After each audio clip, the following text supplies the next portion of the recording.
Hold on. You got to stop interrupting and let him finish the sentence. The tragedy that's been inflicted on Gaza is orders of magnitudes greater than October 7th. Even if you had the right, let's say, somebody broke onto your property and killed some of your family members and you want to go kill this guy. If he goes back to his apartment building and you know that there's women and children in that apartment building, and so your move is to blow up the building, what you would be charged with is murder in the first degree. Cold-blooded, premeditated, intentional murder. And you could sit there and tell the judge, I didn't want to kill all those people. Why would I want to kill all of those people? I just had to kill that one guy. But that's not what counts. You did it intentionally. You dropped a bomb knowing that there were women and children in that building. That is intentionally murdering innocent people. And if you're going to advocate for this war, so why can't you just say, yes, that price is acceptable? Because then we could have a real conversation about why the other side is going to look at you like a monster. Dave Smith, what a week, brother. What a week. So Dave goes on Rogan, does back-to-back episodes, which is fairly rare. Apparently he got Douglas Murray to take on the debate, and he did so yesterday, and the internet is quite on fire as a consequence of it. And I'll tell you this, the only thing that you really take away from this is that there is only one group of people left that actually sides with the Douglas Murrays of the world, and that is the ride or die Zionist crowd, the Israel first crowd. And look, that's fine. Of course, there's going to be a constituency that agrees with anybody on any side of a debate. But if you actually watch that debate impartially, which I'm not capable of, but I know based off of the comments, there's a ton of impartial people. There's a ton of fans of Douglas Murray that are like, Jesus Christ, this dude's insufferable. like, how could you possibly go? All right, so let me start square one. Douglas Murray opens up, and I'm not exaggerating. I am not exaggerating one iota. He spends the first 45 minutes of this debate lecturing Joe Rogan about the guests that he's had on and the level of scrutiny that he's applied to them, and whether or not he's had enough experts, whether or not he's had enough diversity of opinion when it comes to Israel-Palestine. It is amazing to witness, particularly for those that don't know. Douglas Murray has made his name over the past decade raging against the woke. And then he proceeded to utilize almost every woke tactic you could muster.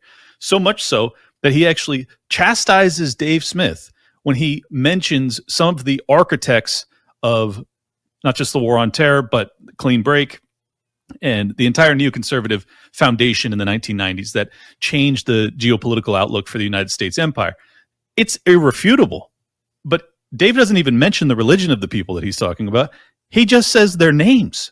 That he had seen the plans at first in 1991, that they came from Paul Wolfowitz, that basically then they got, what's funny about what the four-star general said? It's okay, continue. No, I'm just curious, what's laughable about this? He's like, Paul Wolfowitz. And Douglas Murray goes, whoa. Do you know what you're doing right now?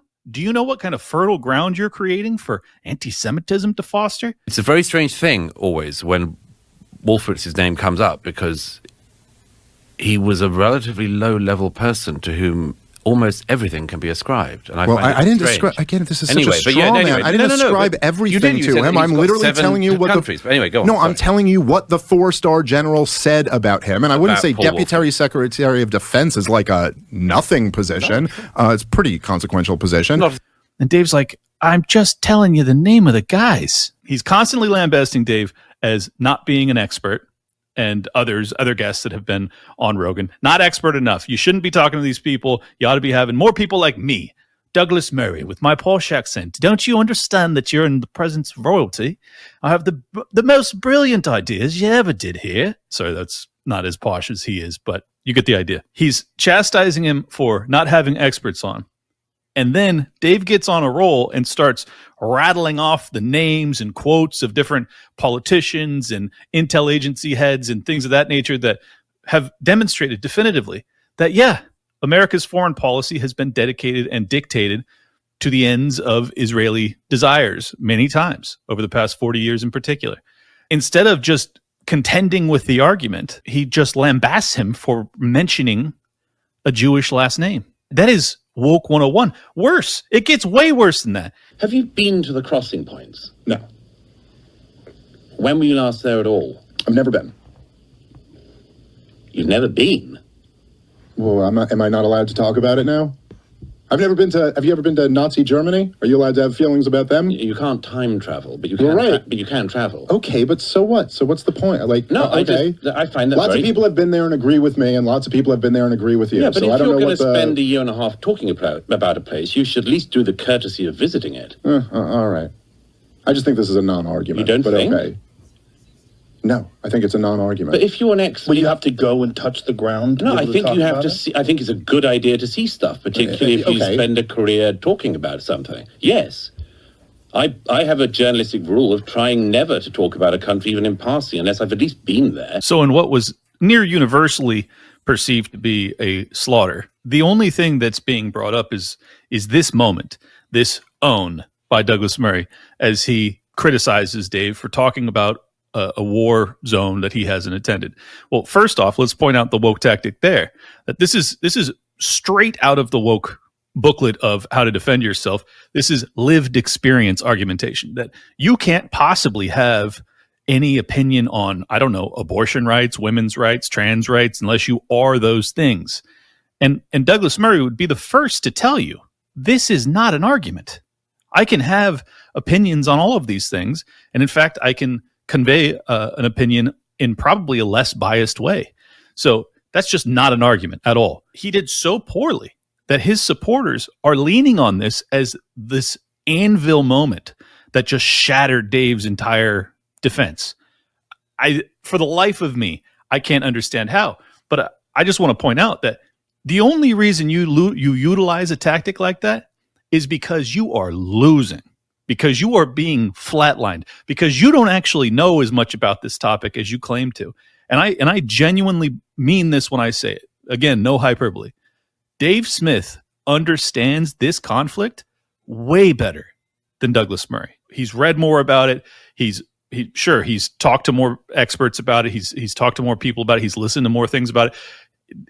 It's so evident. And I implore you, if you haven't watched this, despite the fact that it's absolutely excruciating, maybe fast forward through the first hour. But if you actually listen to the content of the arguments, it's not close. Dave knows everything, every in and out of this better than Douglas Murray. And the only people that can't see that are those that are so indoctrinated, so biased towards the Israeli side that they're just going to dismiss out of hand everything Dave has to say. And Douglas Murray intentionally gives them that opportunity to dismiss Dave's arguments by saying, you haven't even been there. Now, let me point out one real flaw in that argument. There has been hundreds and hundreds and hundreds, arguably thousands, of journalists and aid workers that have been blown up over the past 18 months during this war.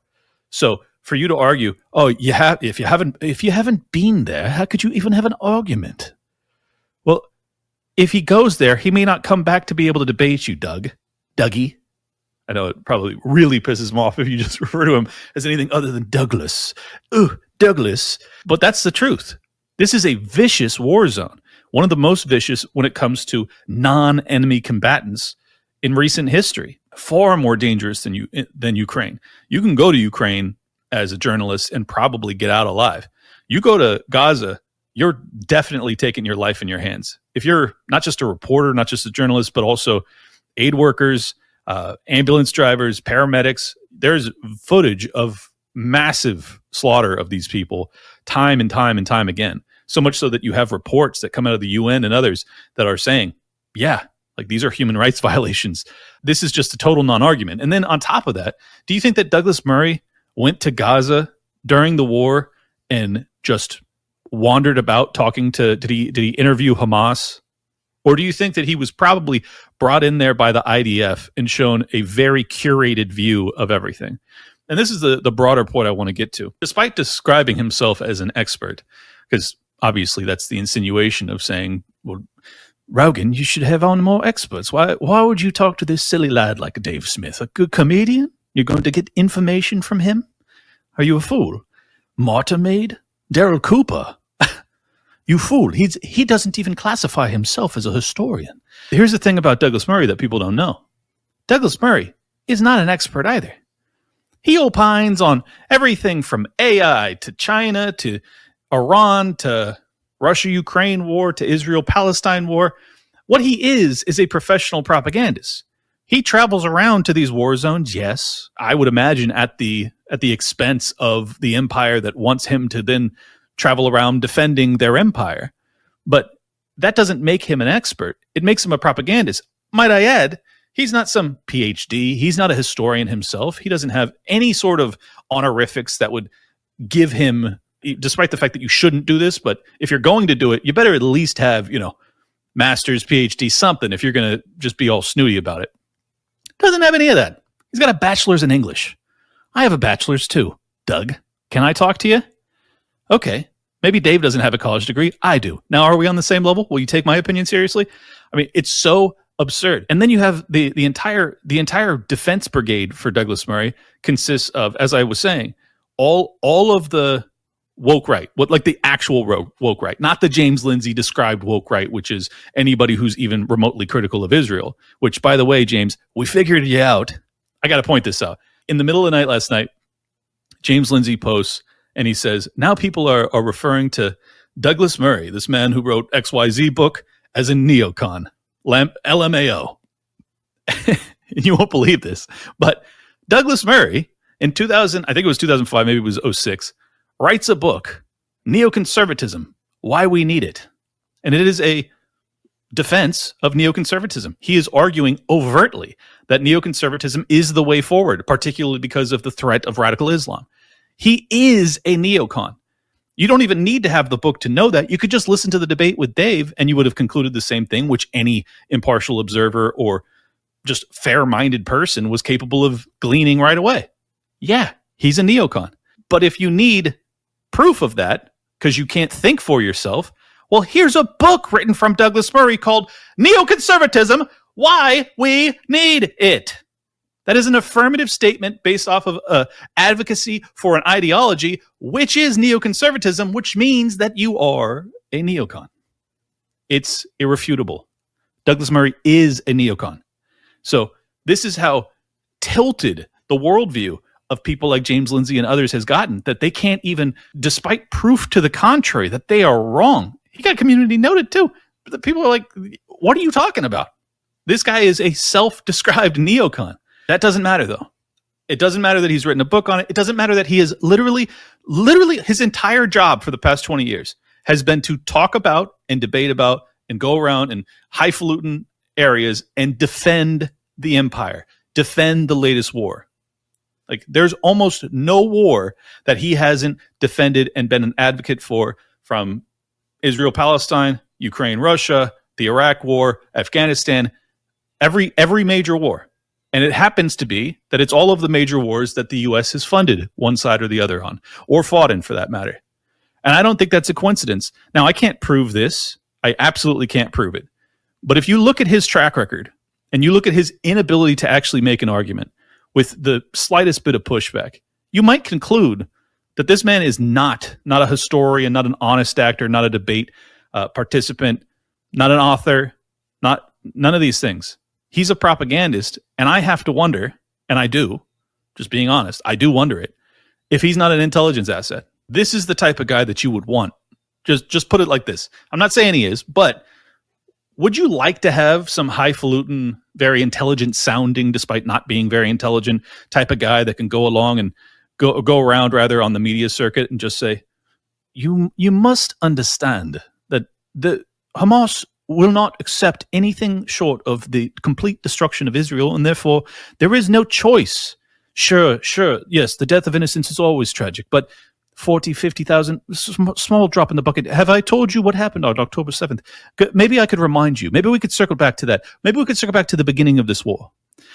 Now, to give Dave a little bit of criticism, even though he doesn't really deserve it, the one thing that I really thought he should have done, he should have taken Murray into deep waters and drowned his ass. He doesn't know fucking any. Like, I sensed this very early on. This happened very similarly with a debate I did with that Austin guy. I won't even give him the plug, but he didn't know the dates. He didn't know the history of Israel, Palestine. He didn't know the history of the creation of Israel. He didn't know any of it. And I don't know this for a fact, but I suspect strongly that if Dave had done that, he would have demonstrated very rapidly that Douglas Murray does not know this case. He does not know this conflict or the history therein. And I thought he had a real opportunity to just absolutely beat him down with that. And the reason I strongly believe that, on top of the fact that he didn't demonstrate a real breadth of knowledge when it came to the modern times, is that he was constantly, I mean, so much so that he spent the first 45 minutes of a 3-hour debate putting Dave and Rogan on the back foot. That to me is indicative of someone who cannot win on the merit of their argument.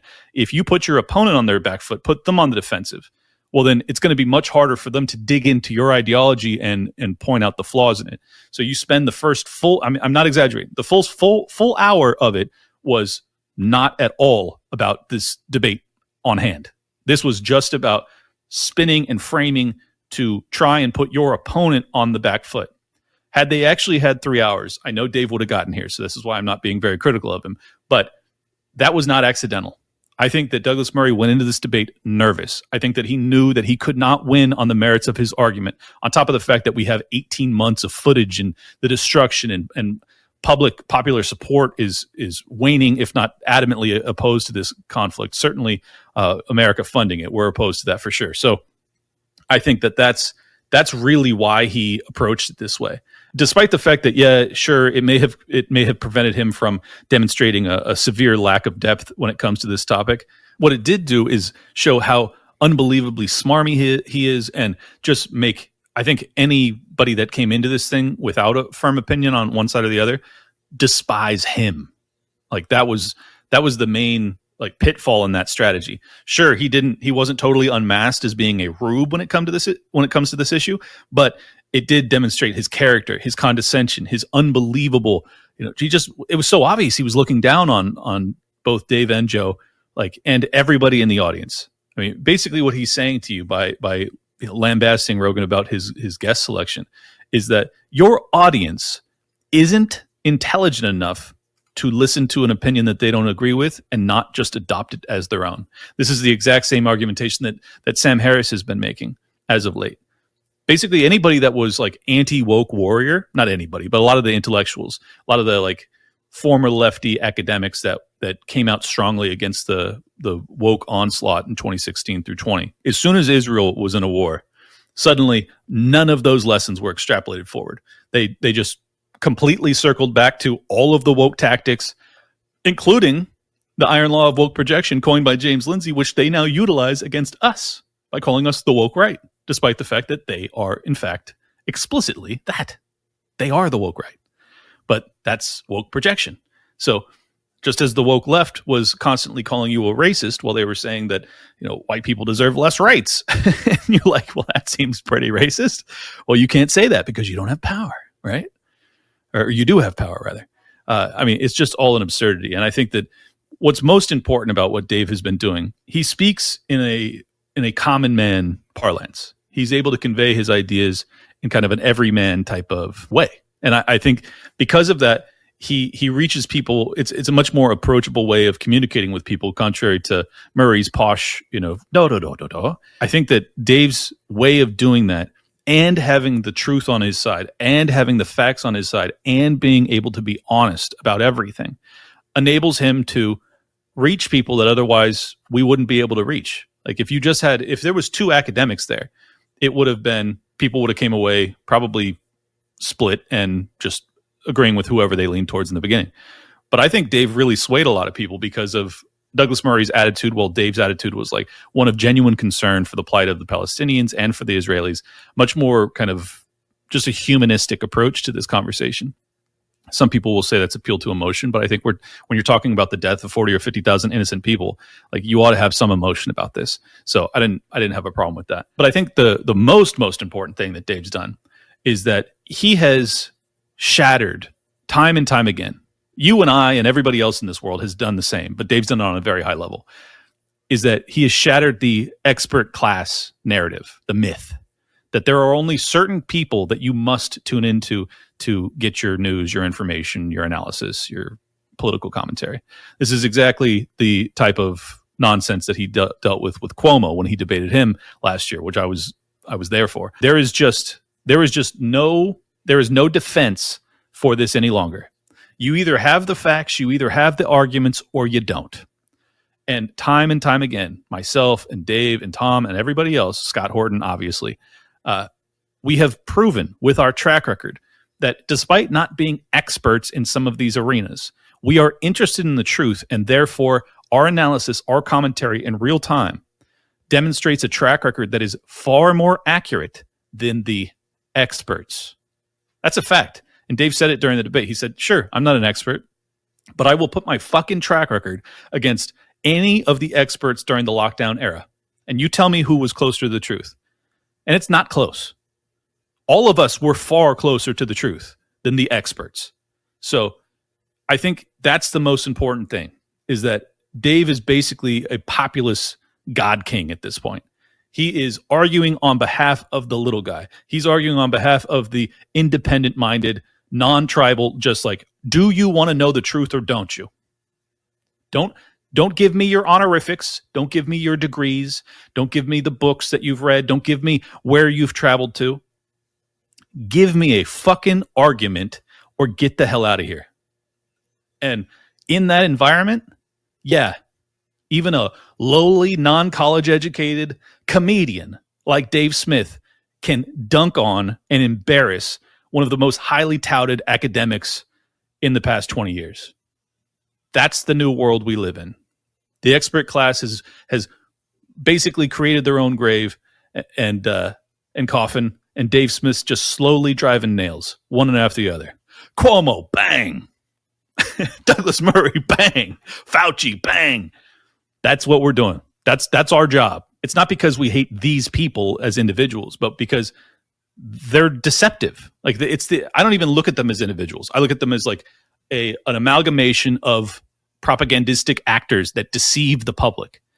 And the whole reason that Dave and I have any audience, any of us have any audience, is because we just seek out the truth and we try and tell our audiences the truth. What a novel concept. But that's how rare it had been.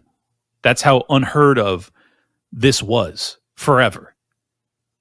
And now it's not, because we have this kind of democratization of news conveyance through the internet and social media. And now, despite whether or not you get a gig at CNN or Fox News, it's not really relevant. It's going to come down to, did you get it right? If you didn't, you lose audience. You get it right, your audience grows. That's the free market, motherfuckers. Learn how to play in it. Do you think you've had enough people on who are supportive of either war? I don't know that word enough, if that's a good word. Let's say enough people who are on the side of Israel instead of wild critics of Israel. Well, I've had a few. I mean, I believe God Sad is on the side of Israel. For sure. Jordan is on the side of Israel. You had Mike Baker, Coleman Hughes. Yeah. Coleman did it for like 20 minutes, so it wasn't why he was here. No. I mean, none of them. And none of them is why they're here. You know, it's a good question. Do you think you've tilted one way? Me personally? No, just with the guests you've had. The guests, yeah, probably more tilted towards the idea that perhaps the way they've done it is barbaric. Mm-hmm. But why do you think that is, just out of interest? I'm just interested in your selection of guests, because you're like the world's number one podcast. Your lamentations mean nothing. The cries of your women mean nothing. Bring your people before me. Look, it's over for y'all. It's over. If you're the expert class, you should have no problem dismantling someone like Dave Smith, because he's such a rube. He's such an everyman. He doesn't know anything. He's never even been to Gaza.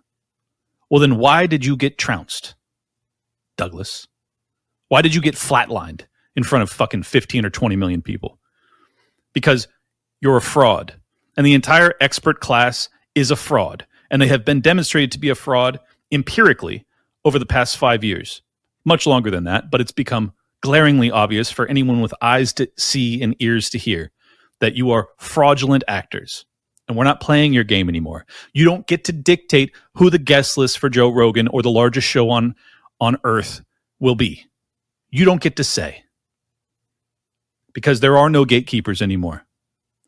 You will get known based off of your merits, and if you get well known enough, you might get invited on Joe Rogan.